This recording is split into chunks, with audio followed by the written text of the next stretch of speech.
Esta mañana tenemos como invitada a Ana Delgado, directora ejecutiva de la Asociación Nacional de Clínicas y Hospitales Privadas. Con ella vamos a tratar el tema de la deuda que mantiene el Estado con el IES y el Ministerio de Salud.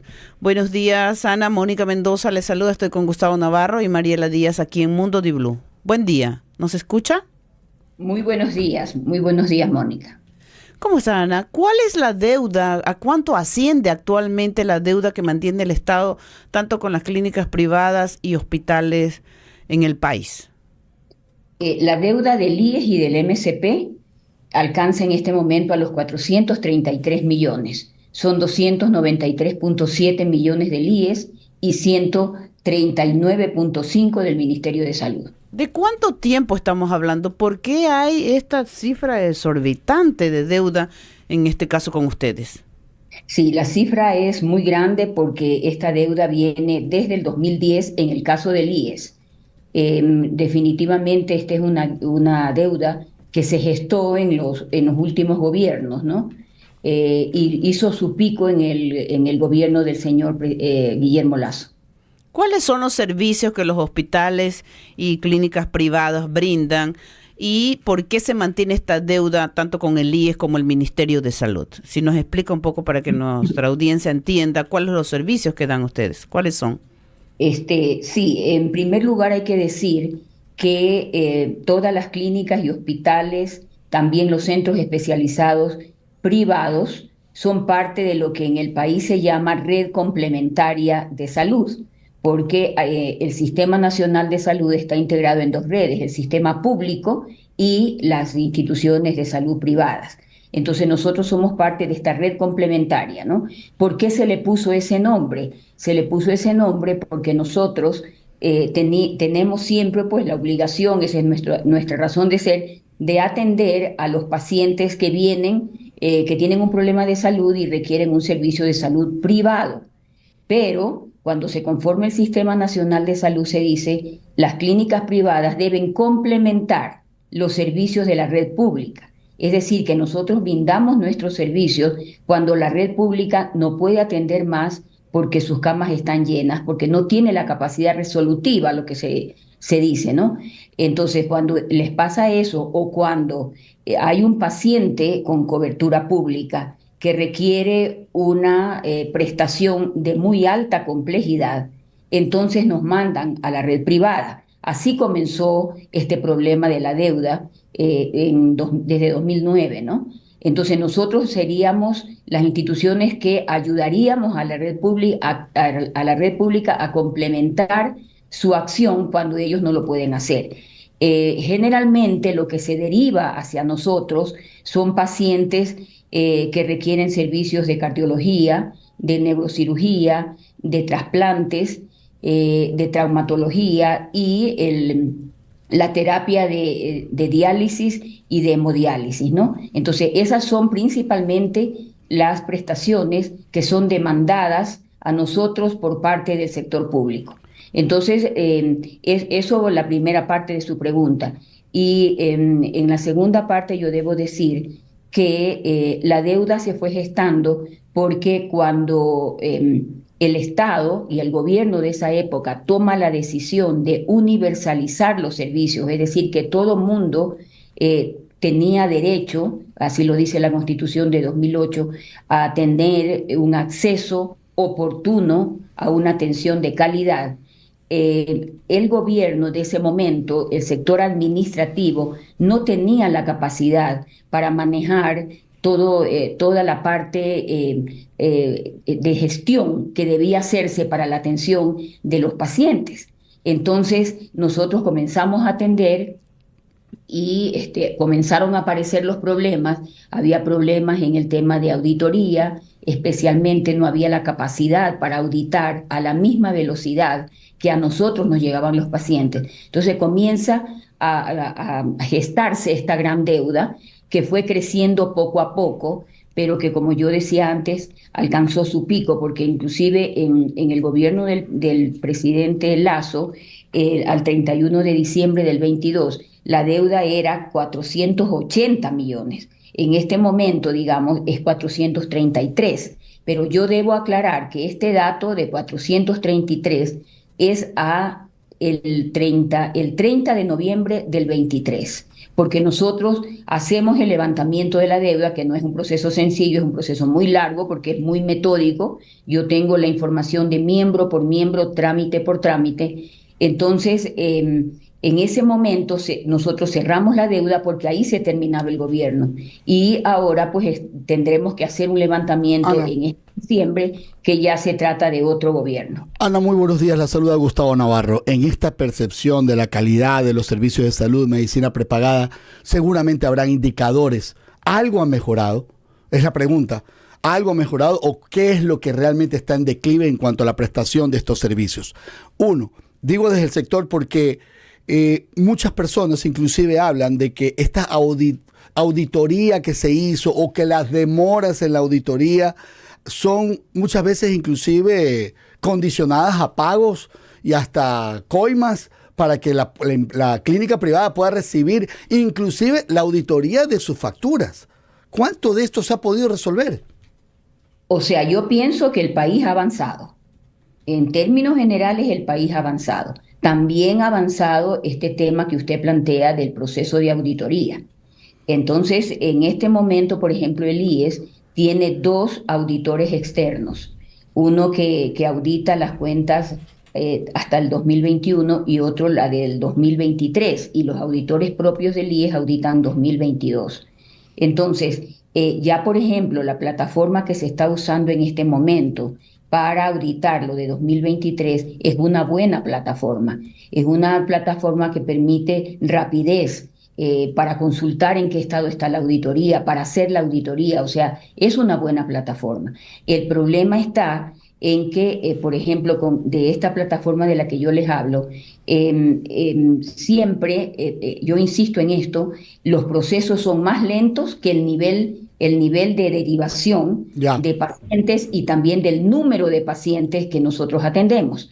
Entonces ahí está el problema y hay un problema que es muy importante y que lo quisiera plantear, es que se nos ha permitido subir solamente la documentación hasta junio del 2023. Ok. Entonces nadie ha podido subir desde julio hasta este momento. Ayer ya el IES me informó que desde ayer comenzaba a trabajar ya la plataforma para poder subir el mes de julio. Unas instituciones lo pudieron hacer, otras ya no, porque como todo mundo sabe que hay que subir la documentación rápido, porque la documentación que primero entra es la primera que se audita y por lo tanto la primera que se liquida y se paga. Entonces todo el mundo entró y ahí hubo alguna dificultad. Pero yo creería que ya podríamos subir hasta julio, pero eso es un problema porque ustedes pueden entender que desde agosto del 2023 a marzo, que ya mismo terminamos el año, Ana, el mes, perdón, de 2024, entonces hay muchos meses en donde no existe una deuda porque no está registrada, porque la documentación no está subida al sistema. Ana, desde el punto de vista de las derivaciones, ¿ustedes siguen atendiendo o no? Se había escuchado que ya no se iban a atender pacientes y desde el lado de la atención que sí requieren los pacientes, ¿están atendiendo o no? Yéndonos ya a la atención de los pacientes. Sí, muy importante su pregunta. A ver, nosotros y todas las instituciones que conformamos el Sistema Nacional de Salud tenemos que atender la emergencia. Cuando la vida de un paciente está en riesgo, nadie puede negar la atención. Entonces, eso siempre se tiene que hacer. El tema es con la derivación. Cuando el IES o el Ministerio de Salud llaman a las clínicas y hospitales privados y les dicen, usted me puede atender un paciente que tiene estas condiciones en este momento, entonces es allí cuando nosotros ya estamos diciendo no podemos atender, porque el IES nos lo ha pedido. O sea, el presidente del IES ha sido muy claro y la información es conocida. ¿Qué les ha dicho? ¿Qué les ha dicho el presidente del IES? Que hay que bajar la derivación, porque porque el IES tiene para este año solamente 500 millones y él hace la comparación que el año pasado el IES pagó 300 millones a los prestadores, 800 millones a los prestadores externos, es decir, 300 millones más de lo que él tiene para este año. Entonces el IES mismo nos ha pedido que nosotros reduzcamos la aceptación y de hecho el IES también ha bajado. ¿En cuánto ha bajado? Pero el IES tampoco está en condiciones para atender pacientes. Esta semana he revisado muchos casos de Ceibos, 2 o 3 casos específicamente que no tenían pacientes para hacerse un examen y sus familiares pedían una derivación. Entonces, si el IES no tiene los recursos, los insumos para atender, las clínicas y los hospitales tampoco están recibiendo a los pacientes del IES. Ese es el problema, porque ese es el punto central, porque aquí quien está sufriendo es el paciente. Es el paciente, porque si nosotros atendemos menos, y como usted dice, también es de conocimiento público, los hospitales del IES no están bien dotados, tienen dificultades, digamos, ¿no? Muchas dificultades, entonces, ¿quién atiende esos pacientes? Y aunque yo no tenga cifras para decirles hoy día a ustedes, pero sí podemos ver cómo cuando usted conversa con la gente, en general, que ellos le dicen, yo estoy con un problema de enfermedad, pero me han dado la cita para 5 meses, para 4 meses, para 3 meses, ¿verdad? Las cirugías están represadas. Esos son dos problemas muy serios que están pasando. ¿En cuánto se han reducido entonces las derivaciones? Si el presidente del IES dice, baje el cupo para recibir más pacientes, pero tampoco los atienden en el IES, ¿cuántas personas o qué porcentaje se ha reducido, Ana, de lo que ustedes reciben en las clínicas privadas de derivaciones del IES? Claro, depende de la situación. Por ejemplo, la derivación es muy alta en Guayaquil, porque la red pública, es decir, hospitales del Ministerio de Salud y del IES, es menor. Y además, porque la demanda en Guayaquil es mucho más alta, porque en Guayaquil no solo se atienden los pacientes de la provincia, vienen de otras provincias. Llega de otras provincias. Entonces, allí el aporte de las clínicas y hospitales privados es muy importante. Allí, por ejemplo, porque también la situación es muy diferente entre clínicas y hospitales. Unos han reducido el 40%, otros el 50%, otros el 60%, depende de las condiciones de las instituciones privadas también. Y en el caso del Ministerio de Salud Pública, ¿las derivaciones ahí están funcionando o el Ministerio también les ha dicho bajen el porcentaje de atenciones porque los hospitales públicos también están en problemas de abastecimiento y atención a los pacientes? Sí, yo pienso que hasta el año anterior se hizo un excelente trabajo por parte del Ministerio de Salud en cuanto a que sus hospitales estuvieran mejor dotados, sobre todo en el tema de medicamentos, ¿no? Y también de equipamiento. Eso hay que reconocer. El Ministerio de Salud también ha seguido auditando. O sea, se acabó el gobierno, comenzó el otro gobierno, el Ministerio de Salud sigue auditando. Pero nosotros, ASHPE, no ha tenido la oportunidad de hablar todavía con el ministro de Salud. Ha sido una cosa muy especial. Generalmente esta relación con nosotros se hace de inmediato. Ahora no, estamos esperando la respuesta del Ministerio de Salud. Nosotros hicimos nuestra solicitud el 1 de diciembre del 2023. Pero siguen atendiendo las derivaciones del ministerio, Ana. ¿Sí? También se ha disminuido, porque la deuda también es importante, ¿no?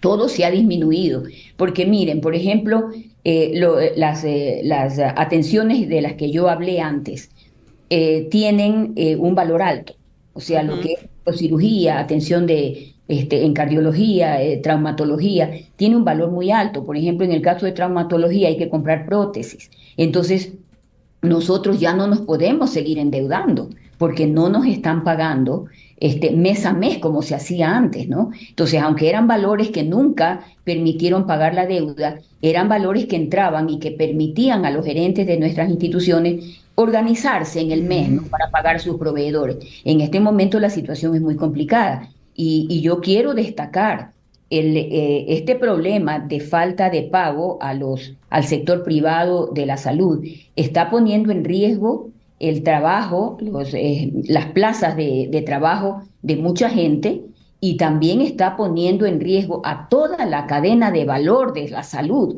porque nosotros le debemos a los proveedores, a los que nos dan servicios, esas instituciones también comienzan a tener problemas. Entonces, es un problema que está salpicando. Comenzó en la red pública, nos trasladaron el problema al sector privado y nosotros lo estamos trasladando a nuestros proveedores. Ana, para concluir, ¿en estos momentos les están pagando o no? Solo esa precisión quisiera. A ver, el Ministerio de Salud hizo pago de muy pocas facturas que fueron solicitadas el año anterior, que se anularon y que las pagaron este año. El IES pagó a fines de febrero y comienzos de marzo algunas pocas facturas a centros de diálisis, no a todos nuestros miembros, sino a algunos nomás. Y nos han dicho que se va a pagar. Nosotros estamos esperando con el ofrecimiento 15 días, ¿no? Pero esperamos que se produzcan pagos la próxima semana. Muchas gracias. Hemos conversado con Ana Delgado, representante de la Asociación de Clínicas Privadas y Hospitales, a propósito de la deuda del Estado. Muchas gracias. Muchas gracias a ustedes.